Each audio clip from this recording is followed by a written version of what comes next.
Hello, and welcome to the Art of Intuition podcast. My name is Susan Jane, and I believe that trusting your intuition is the best way to live your life with meaning and purpose. Each week you will hear about how you can connect, develop, and trust your intuition through interviews with other guests and my own personal experiences. Join me to understand how your intuition can guide you towards a life full of meaning and loving purpose.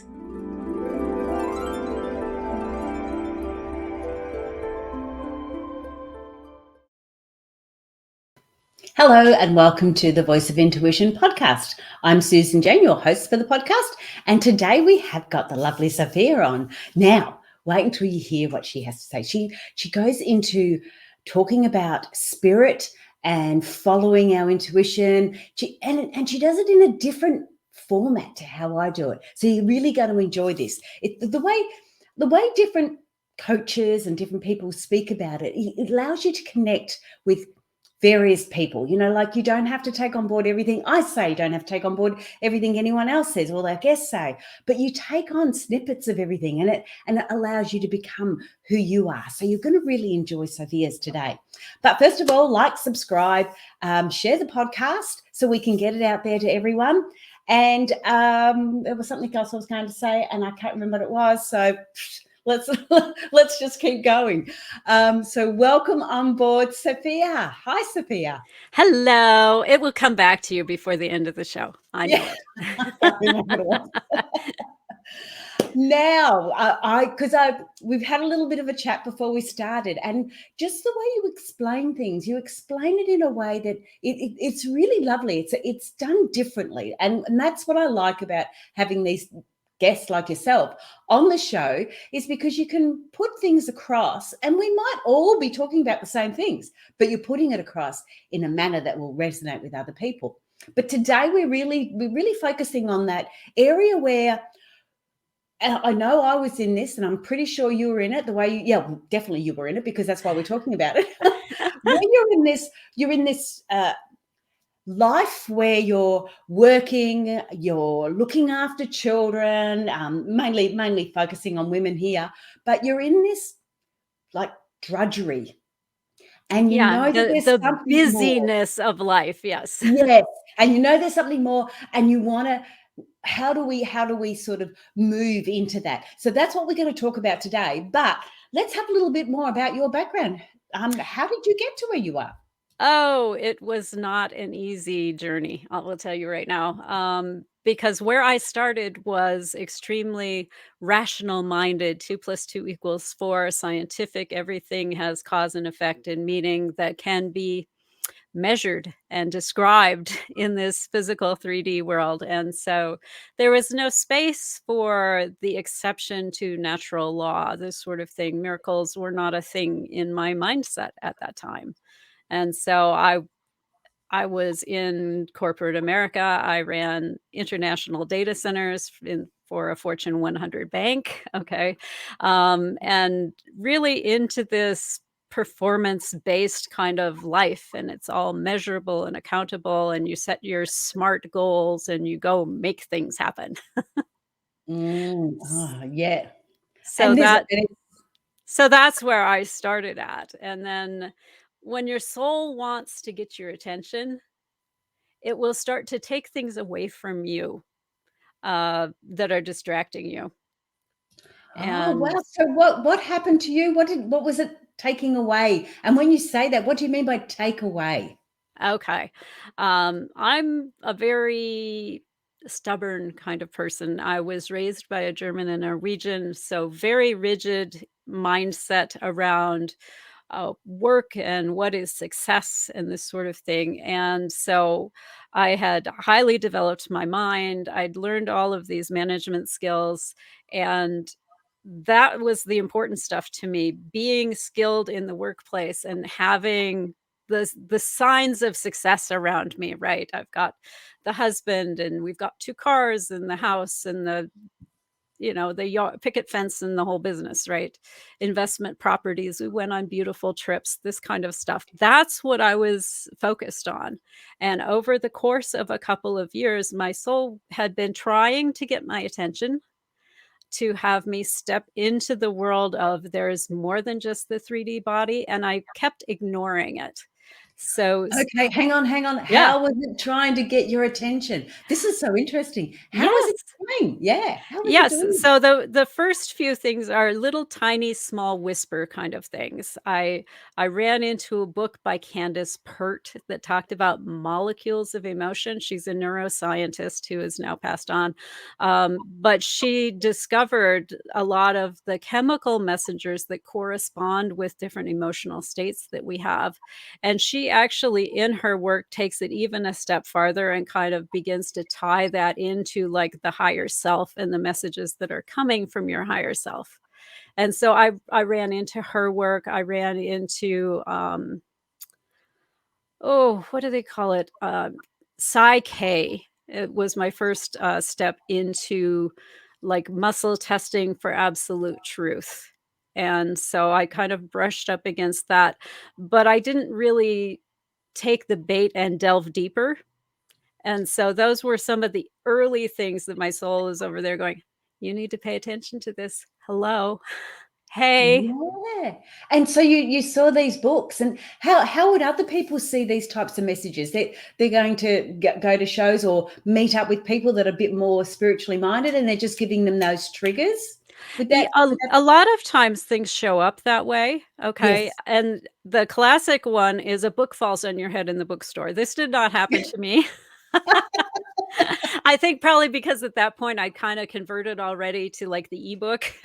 It's Yeah. hard to throw an ebook at your head. But that's like a really classic one that I hear repeated often in the spiritual world is this book fell on my head in the bookstore and it was about, fill in the blank, Akashic records or reading angel cards or whatever the topic happened to be that was that person's doorway into this world.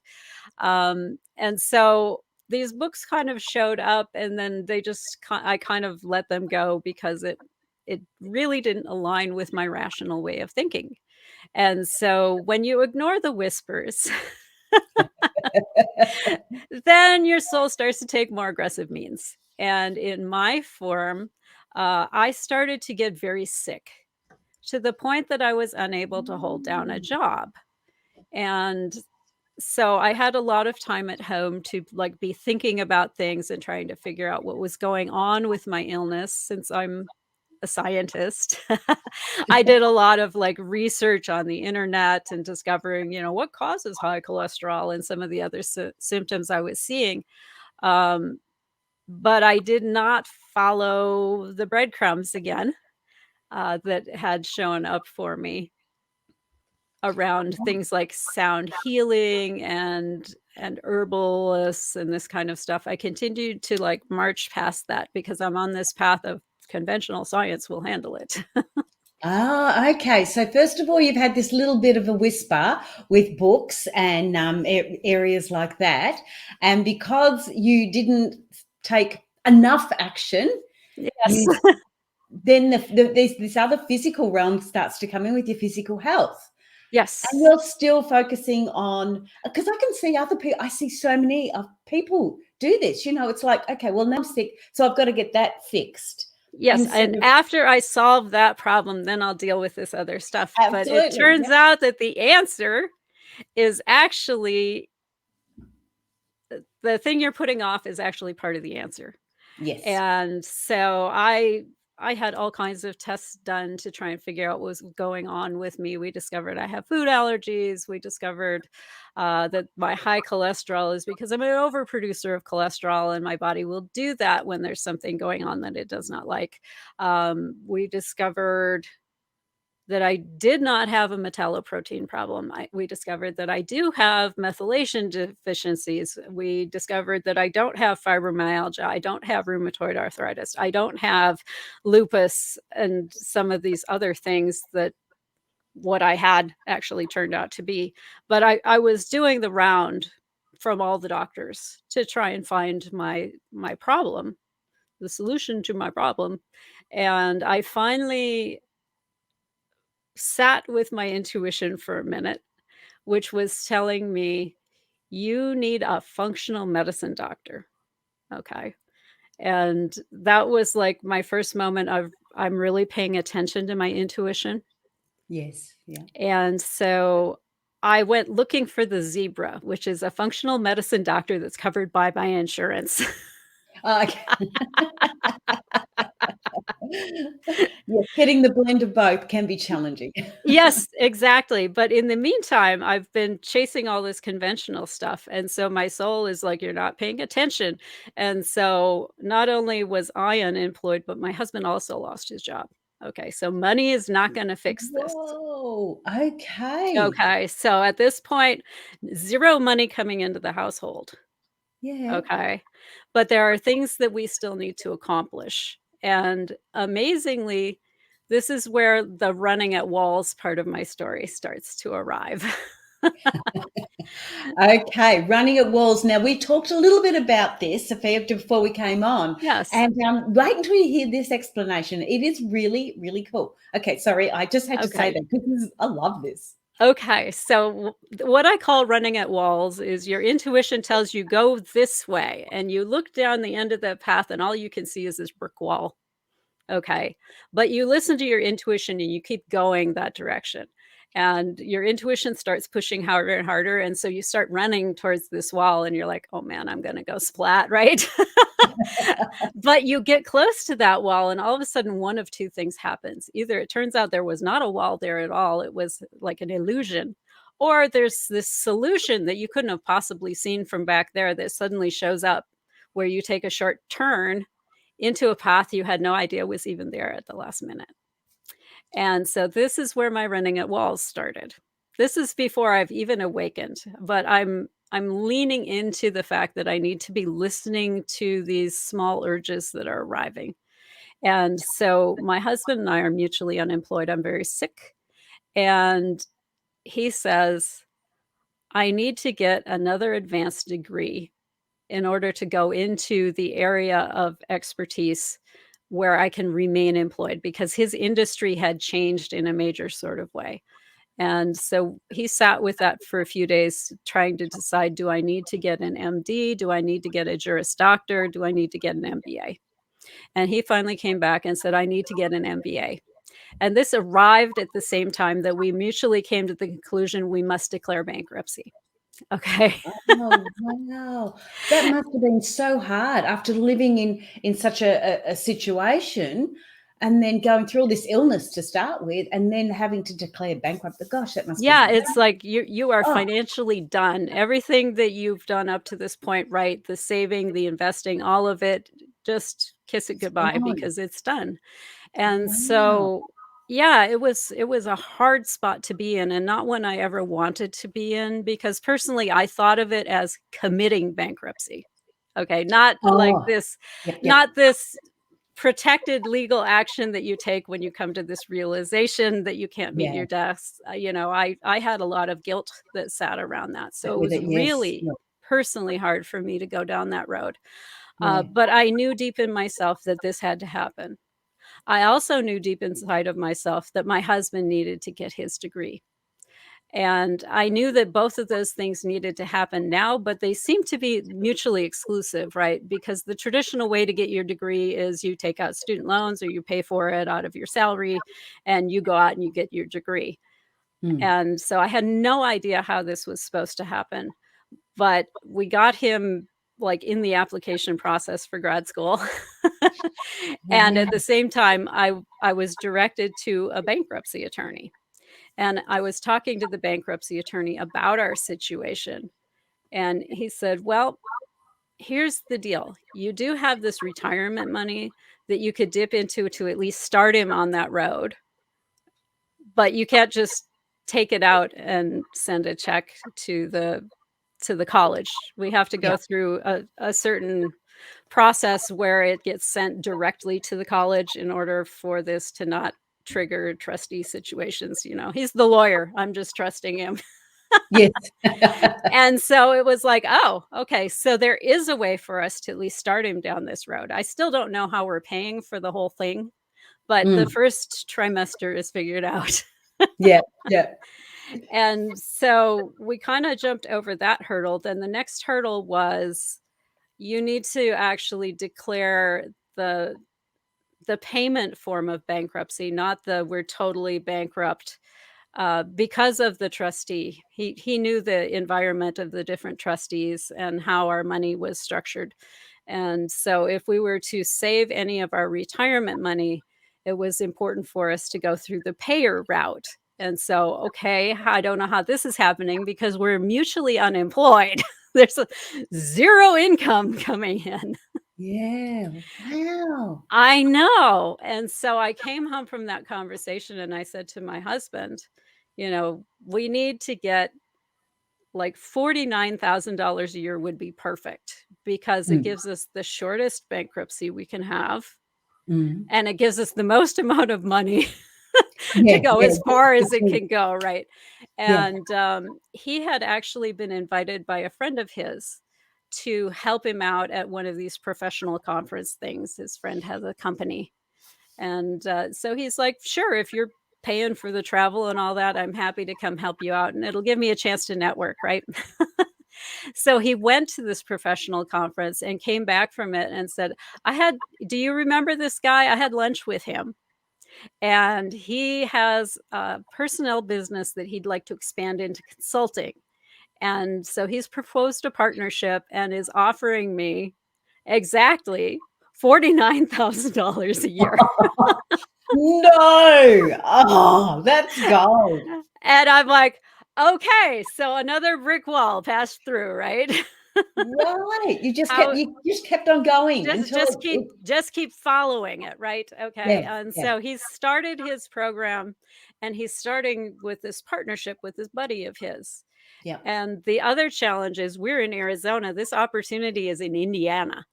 Okay, this Okay. is this is not something he can commute on a daily basis or even like once a month. He's got Yeah, to be there, okay? We're in bankruptcy. We don't have money for money him to to live live. someplace, okay? Yes, yes. There's nothing spare for that. And so we had come from Indiana and I had this knowing that I needed to just let everyone know, which was something I didn't want to do. It felt very shameful to me that we were in this situation to start with. Yeah, But I also knew I had to just be completely transparent. And yeah. so if I knew you in any capacity in Indiana, you got an email from me that's sad. Hi, you might remember me from my time at the bank. Uh, we're in Arizona. We're in difficult straits right now. My husband has this opportunity for employment in Indiana, and we need a really inexpensive place for him to be. He's a real quiet, wonderful, unassuming man. All I need is a bed, a shelf in the refrigerator, a place to plug in the computer, and a place to park his car. You won't hardly notice he's there. He's a non smoker. Yeah. And so I sent that out to everyone, literally everyone I knew in Indiana, and I was in outside sales, so it was a long list of people. And of Wow. course, I got a lot of no's back, right? That's to Yeah. be expected. And I got one yes. And what we ended up with was a former neighbor, her mother had passed away, had this condo now that's in this retirement community. The bylaws say you cannot rent it out. Mm. You can only sell it to a buyer of a certain age, and the market was really bad in that moment. It was upside down. She couldn't get out of it what she needed to get out of it, and so she said, "I need somebody who can keep an eye on this condo." And so if he's willing to keep the condo up and in good condition and pay the utilities, he can live there as long as he wants. Wow. So it $0 was the price Yeah. that my price goal, right? Yeah. And I got far more than I ever anticipated. Absolutely, absolutely. And And so you are another wall straight through, right? yeah. Wow, but you ask. One of the things I say about intuition or about anything like that, you've got to ask. You've got to put Yes. it out there, whether you're doing it in prayer, whether you're doing it as in emails, whatever you do, you've got to ask, because when you ask, you're open to receiving. Yes, and I had to That's what you did. swallow a whole lot of my pride and come Oh, you would have. to terms with a great deal Yeah, of personal shame in order to step out and do this, and we had decided as a couple, we weren't gonna try and hide this. We're just gonna let it all hang out. If you knew us, you knew what was happening. yeah. Wow. Uh, and so that's how we found a place for him to be so he could accept this employment. Now, I can't go with him because, we have to stay to keep a residence in Arizona in order to file bankruptcy in Arizona. Okay. Yep. Yep. Otherwise, the rules change, and so he's off on his own, and I have a clock that I'm running out because you have to be in the state for 2 years before you can be under the Arizona bankruptcy laws, and we're Okay. not quite there yet. So we're living in 2 places. And he gets insurance through this employment, which is a beautiful thing because we didn't have health insurance prior to that. And the next wall that we're looking at, besides me being in another place to file this bankruptcy, is he's getting down to the end of that first trimester of grad school. Mm. And the question mark is, okay, how do we pay for the next one, right? Yes. Yeah. And in keeping with our total transparency, one day when he was at lunch with his buddy that they're starting this thing with, he mentioned that he was in the process of getting his MBA, that finals were coming up and trying to figure out how he's paying for the next unit. And his buddy is like, "Well, that's an amazing selling point for you to have your MBA. That'll benefit us a lot. I'll tell you what, I'm gonna pay for it." Wow.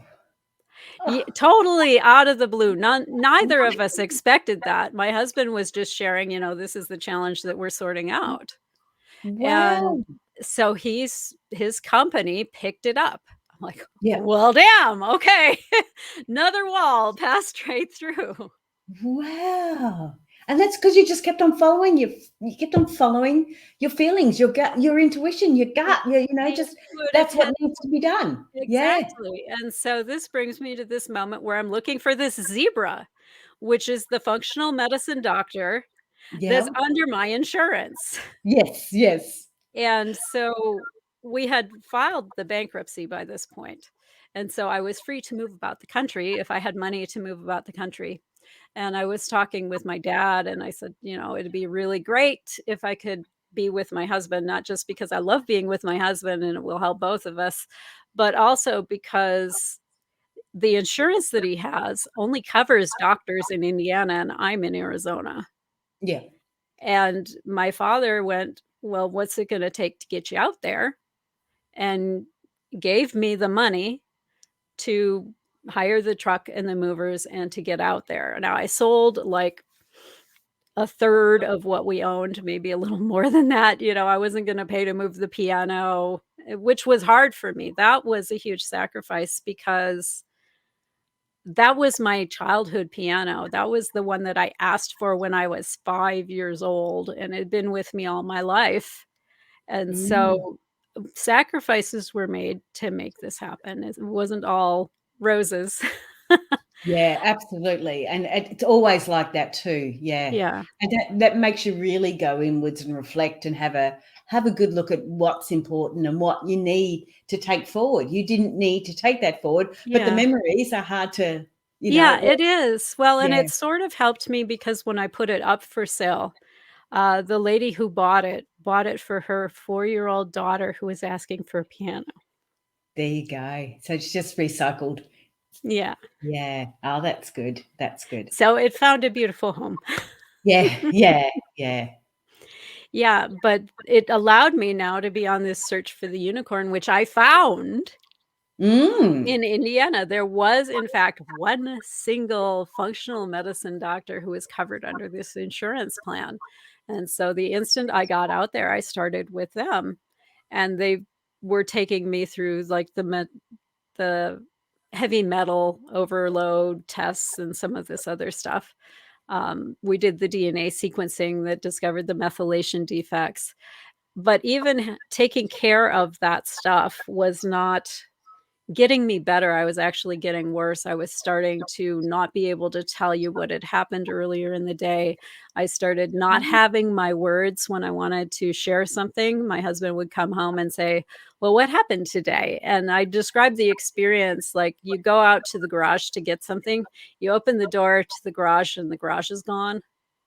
It's like, Mm. "Oh, well, shit, let me go back in the house and, try Try something it else." again. And so you close the door, you turn around, and now the house is gone also. That's what my memory recall was Oh, like at that yeah. time.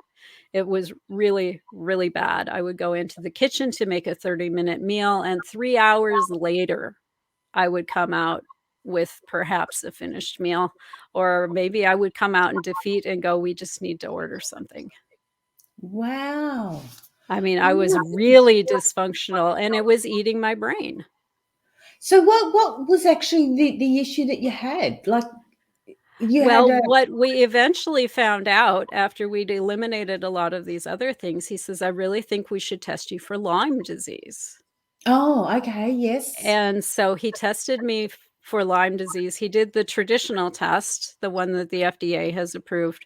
And then there are a couple of alternative tests you can do as well, because there's a problem with the official one. And the problem with the official one is it's sufficiently accurate that if you get a positive, it does mean you have Lyme, but it is Mm, not sufficiently sensitive that getting a negative means you don't. Getting a yeah. negative just means they can't tell for sure. Yes, yes. And a lot of people don't realize that they take the test and they go, "Well, it didn't come back as Lyme." Well, It's a that false doesn't mean negative. it's not Lyme. Exactly. Then you get those false negatives, don't you? Yeah, Yeah. and this one is rather notorious for the false negatives. Mm. And so that's why he did additional tests, and it was the additional tests that came back that said, "Yes, you have Lyme. You have Lyme that has created a biofilm that's protecting it, and this is a lot of what your body is probably reacting to with the high cholesterol."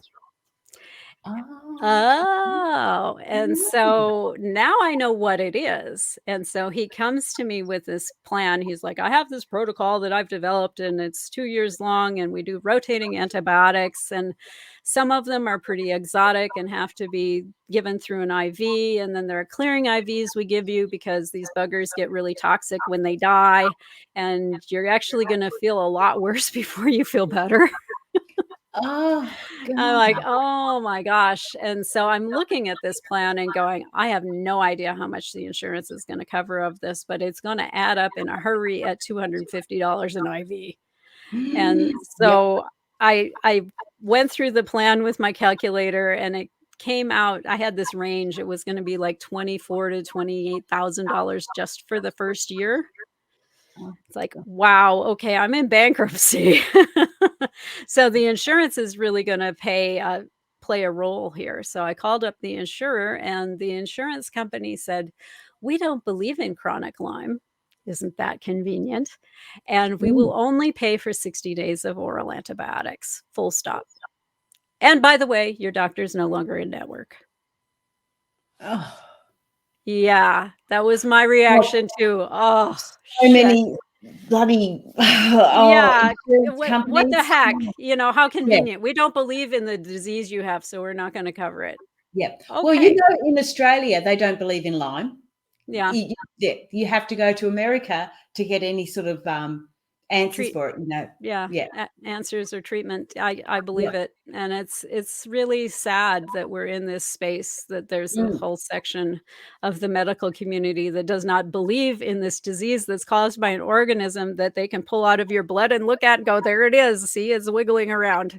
But it's not causing any problems. No, it's not gonna cause you any trouble at all. It's just a relative of syphilis and will eat your brain eventually. No problem. Yeah, yeah, yeah. We're not worried about it. Yeah. No, Great. no, not at all. Oh, And gosh. so, that was a real despairing moment for me. It's like, "Well, what am I gonna do?" And I thought, "Well, okay, if there's one moment to ask my parents for help, this has probably gotta be it." And Mm, so I picked up the phone and I talked to my father again and I said, "Here's the situation. We know what's been making me so sick. We know what's been making me dysfunctional. And, the doctor has a plan. The insurance company is not going to pay for the first dime. Well, it'll pay for the first 60 days of oral antibiotics, but after that, Yeah, forget it. Yeah. yeah. And the bank of Dad was empty. And the what was, sorry? The bank of Dad was empty. Oh, okay. So there was nothing he was going to contribute to that. So that night, I went to bed next to my husband in a really, I won't say despairing. I didn't start despairing. I started like frantically uh, seeking answers. My brain was kind of like this trapped squirrel and was bouncing off all the walls and going down all of the dead ends that I've already been down. Well, you can get a part-time job. No, I can't make a meal in 30 minutes. Well, maybe my husband, he's already working full-time and going to school full-time and taking care of me because I can't sufficiently take care of my own self. Well, maybe we can get a loan. We're in bankruptcy. I can't take out a loan from anything right now. And so I keep going around and going around and going around, and there is not an answer. Yeah. And it was finally about 3 a.m. that I hit that moment of despair. It's like, I really have no idea. I think I know what the answer is. I can see the solution, and I'm stretching my arm as far as I can stretch my arm, and it's still, this much beyond the end of my fingertips. Yeah. And I finally just said, I don't have the answer. I'm between the rock and the hard place. And I can think of only one option at this point, and that was to pray. I had not prayed in decades, probably 3 at that point. And I kept it really short and simple. I just said, God, I will do anything to get better. Because I knew I was not done, and I knew I couldn't live this way. And I got a response immediately. There was a little voice in the back of my mind that said, "Really? Anything?" And that sobers you up like really fast.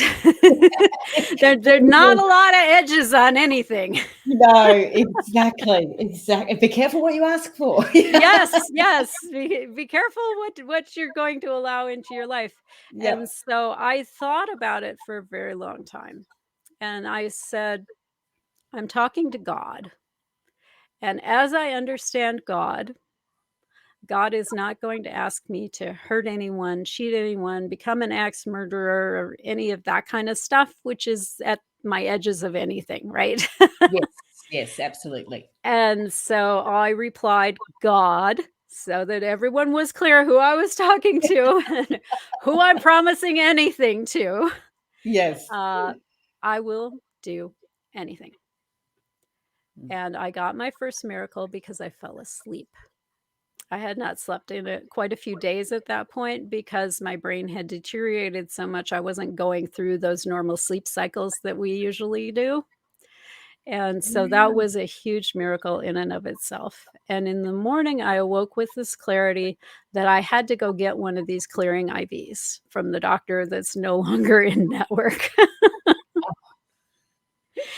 And so that's what I did. And as I was sitting in the infusion room, he actually walks in, which the doctor doesn't come in the infusion room. I mean, he leaves that to the nurses. And so I waved him over and explained that insurance is out of the picture. They're not paying for squat. He's now out of network. We're in bankruptcy. I'm now officially a cash pay client. What options do you have for a cash pay client who's in my circumstance? And he says, well, since insurance is out of the picture, we do have a doctor on staff who's a naturopath, and he works with herbs, and he's got really good success with parasitic things, and Lyme is a parasitic thing. And so I said, okay, well, I'll go see him. He's half the price for an office visit that this guy is. The herbs are $30 or $40 a bottle. We can probably figure that out better than, $250 a shot IVs, right? Yes, yeah. And so I just followed that road. It was a path that opened up, and so let's follow that path. And when I made the appointment for the naturopath, I sat in his waiting room for quite a while. He was running behind or something. And so I was looking around for something to keep myself occupied with. And it turned out there was a book sitting on one of the side tables, and got my attention because usually it's crappy magazines. Yes, very true. Yes. And so I grabbed up the book, and the cover of the book says The Emotion Code. Now, I don't remember if I mentioned I was raised by a Norwegian and a German. And Yeah. so what I was taught is emotions are bad and unacceptable unless you're happy. And anything that's sad, angry, uncomfortable, you need to shove that shit down and pretend like it's not happening so you can Sit press on it. on regardless. Yes. Yes. Yes. This is Absolutely. what I was taught about emotions. Yeah. And Only the good ones count. The other ones don't. only the happy ones, and even those, you need to kind of moderate those. You don't wanna Yeah. be too happy, excited, or proud because that would be, Oh, proud. Yes. unacceptable also. Yes. No. No.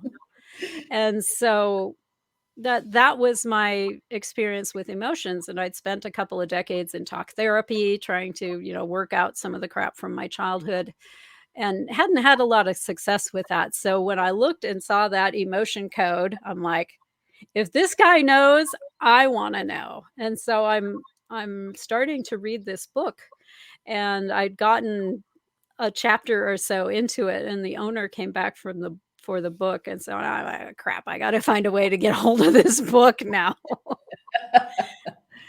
And so I did manage to get a hold of the emotion code. That's the beautiful thing about the library card in America. You can go get anything for free if you really need it. Yes. And so I got a hold of the book, and I started working my way through it. Mm. And he talks about heart walls in that book. I had a feeling I probably had trapped emotions because, shit would happen and it pops out as fresh as it was the day that it happened, right? Mm. Um, and so I learned how to release the trapped emotions, and then he talks about the heart wall, which I knew for a fact I also had because I've seen it. I know that it's there, and I make conscious choice whether I let you behind my heart wall or not, okay? So I Oh, knew for a fact that sucker was there, and so he has this process where you start taking it down. I thought everybody had one, that this was like normal standard equipment. It's not. It was a self-defense mechanism I had put up.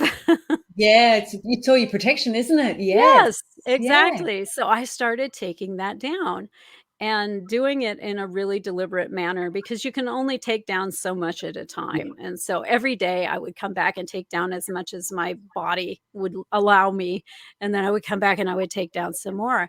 And as I was going through this process, weird shit started happening. There's no other explanation for it. I was seeing passed over people. I was seeing angels and fairies. I was knowing things about the past and knowing things about the future that I had no way to know, but I also had no way to confirm. And so the Yes. scientist in me is writing this shit off. It's like you've got more brain damage than you realize. You've got a really creative imagination, this sort of thing. And then even stranger stuff started happening. I had this moment in the shower after I'd seen an angel where I spoke a prayer in Hebrew. Oh. Now, I was raised in Minnesota. There is not a large Jewish community. I think there's like maybe 10 guys so they can have one temple. Okay. It's in all of Minnesota. Yeah. And so it's not like I was exposed to this as a child. But this prayer came out fully formed, and as far as I can tell, completely accurate because I looked up the first few words of it, which is how I discovered what it was. Mm. I'm like, "Oh, wow, okay, that's really wild, but I have no way to explain that." But it wasn't enough to convince the scientific side of myself to Yes. Yes. fully embrace what's happening yet. Yes. It was just, oh, okay, something's happened. It's a little bit weird, but we're not going to go any further than that. Yeah. Yeah, Yeah. yeah, this is I don't have an answer for that, but, anomalous data, we'll just set that over there. Sometimes you get that in data sets, right? Yes, you do. You do. Yeah. Strange Big download. random result. And Yeah. so it your soul will continue to try and get your attention. And so I came home one day from the grocery store, which, by the way, had become a really difficult experience because as I'm opening up all of my senses, I've become really sensitive to the emotions and the physical feelings of people around me. Now, I didn't understand that was happening, but what I knew in the moment was it got really hard to walk into the grocery store or Walmart because it felt like you were walking into a rock concert at full volume. There was like this physical hit of energy that would arrive into my Yeah. system as I went through the door. And I don't know what's going on here, but this is really unpleasant, Uncomfortable, right? isn't it? Yeah, yeah. Seriously, seriously uncomfortable, Mm. but I didn't understand what it was in that moment or what was going on. I just knew it was happening, Yep, and I yep. knew that, like, I would go home and my back would hurt like a son of a gun right under my rib cage next to my spine. I'm like, "What have I done to my did I throw up my back? What's going on?" Right? But I haven't had time to pursue that because I'm busy healing and taking clearing all Yeah, these emotions and taking down my heart wall. And yeah. so I came back from the grocery store, and my neighbor is helping her husband into the house, and he's doubled over in what's visibly a shit ton of pain. Mm. And so they're in their mid-80s. I'm not gonna leave her staggering under his weight. Screw the ice cream, and I go over and help her get him in the house. And she's telling me, "Oh, his kidney situation has gotten so bad, the pain is so terrible. We need to try and get him an emergency doctor's appointment." And so she goes off to call the doctor, and I'm in the living room trying to provide comfort to her husband, and there's not much to be had. I mean, he hurts whether he stands or he sits or whatever, so we chose to just stand in the living room, and I'm holding his hands, and he closes his eyes, and I can see his lips are moving. Now, it's only been a couple of weeks since I prayed last, and Mhm. that was a few decades from the time before that, so I'm not very comfortable just voyeuristically watching him talk to his God.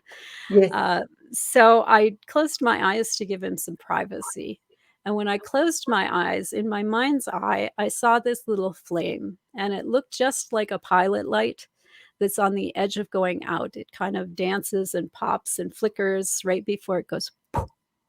Yep. And I'm given this understanding in my mind that that's where his life force is right now. This is a representation of where he is, and he is on the edge of out of here. Mhm. And I haven't acknowledged who I'm talking to or even what I might be inviting in this moment. I simply asked, "Is there something we can do about that?" I don't know why I asked, I just did. I didn't Mhm. ask it out loud, I just asked it in my mind, and the moment I asked, this flame turned into this, like, great big roaring bonfire, and at the same moment, he drops my hands, and so, of course, my eyes whip open, like, "Why'd you drop my hands?" And he looks at me and says, "Are you a healer?" And I'm kinda looking around to see who he's talking to because this has not entered my perception in any way whatsoever. Mm. And I was saved from having to even address that question because his wife came in and said, "We've got an appointment, we have to leave right now." Okay, great. So we hustle him out to the car, and I'm greatly relieved because I don't have to address any of that. I've escaped without having to give any answers. And I hid in my house for a couple of days until I guilted myself out. "You're a crappy neighbor. You haven't gone to check. I mean, he could be in the ICU. Who knows if she's planning a funeral and you haven't even brought over chicken soup." And, the rational side of me at this point has convinced me that there was nothing to that little event that happened there. It was nothing. And you need to be prepared that she's maybe burying her husband. And so I went next door and I kinda hesitantly tapped on the door. She opens it and she's got a big smile on her face. I'm like, "Okay, so he's not dead." And she said, "Oh, I'm so happy to see you. Come on in. Jay has so many questions." And that's when I went, "Uh-oh," because I've got 0 answers. I've convinced myself that nothing has happened. I step into the living room and there he is. He's kicked back in his Barcalounger. He's got his remote and his book, and he's looking fat and happy in his chair. I'm like, Wow. how you doing, Jay? And he says to me, it was the strangest thing. By the time we got to the doctor's office, I was feeling pretty good again. And they ran me through all the usual battery of tests, and my kidney function was normal. I haven't had normal kidney function in decades. And if you know anything about conventional wisdom in medicine, kidneys don't heal. The only direction you go with kidney function is downhill. Down, yeah, yeah. And this guy's kidney function returned from crap to normal Whoa. in the length of a drive to his doctor's office. And so the scientist in me had to sit down and shut the fuck up and accept that this is part of the anything I signed on for, not just what happened with him, but the prayer in a language I had no way to know, the things that I've been seeing about people's pasts and futures and the angels and past crossed over people I've been interacting. This is all part of the anything I signed on for. Wow. I'm just this story is just amazing. But Zofia, we are getting low on time. I bet we are. So you've gone through and you've got all this understanding and this health, and you've like I said, you've actually asked for help and said, you know, whatever I need to do, and then you've got all these other signs that have come through and this beautiful healing and everything else. Was that the final step over where you went, okay, there's more to life than what I was looking at? Yeah, And this is where I surrendered into, when I said anything, this is the anything. And so yes, it behooves me to not just unwillingly be dragged down this road, which is what was happening up to this point, yeah, but to actually lean into it and to yeah, learn more. yeah, And when you lean into it, the universe, your God squad, whatever you want to call your support system, it will provide you with what you need need, in that yeah, moment. And so the naturopath that I was seeing actually had a son who was a medical intuitive. He was one of the first people I actually talked to about what was going on and mm, what was happening with me. And he started to explain, well, you're a physical empath. yes, This thing that's happening at the grocery store, it's a part yes, of the gift. And so between him and the books that I was able to get a hold of through the library system, like Rose Trees Empath Empowerment Series, Healing Hands by Barbara Brennan, and some of these sorts of books, started to give me an understanding of how does this woo world work? What are mm, these gifts about? How do I live in this world with this heightened sensitivity without being completely overwhelmed and having to, like, completely closet myself away from other people? yeah, I mean, yeah. I'm an introvert, so, I mean, that's not completely Me too. distasteful to me, but my husband is not, okay? And so Yeah, we like to be able to socialize and have people at the house and go places. And so I needed to learn how to be able to be in both worlds, to still mm, have that sensitivity, but not be overwhelmed by it. And so these were all useful tools, the things that I learned in the books. I had many, many masters who you would be very hard pressed to get a hold of in any way other than a book. yes, Um, but it was an absolutely wonderful, beautiful process to step into. But it was that moment of impossible healing yeah, that really drew me through that door. I won't say pushed me because it's a free will choice. I could have continued to be stubborn yes, and get more signs.